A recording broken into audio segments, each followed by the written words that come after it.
tikman na natin to. So, meron akong chopstick dito. So, wala siyang sauce na kasama dito. Kaya, nag-provide na lang ako ng sarili ko. So, toyo lang to, tsaka lemon. Ayan, yung hipon. Ayan yung tsura niya. Konting lemon. So, parang pampalasa lang siguro. Ayan, konti lang talaga yung nilagay ko. Let's eat.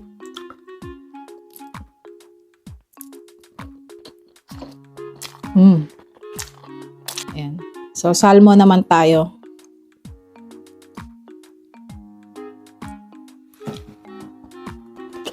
Napaka-refreshing nung lasa niya.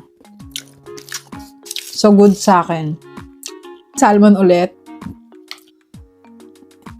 Sausaw natin siya dyan.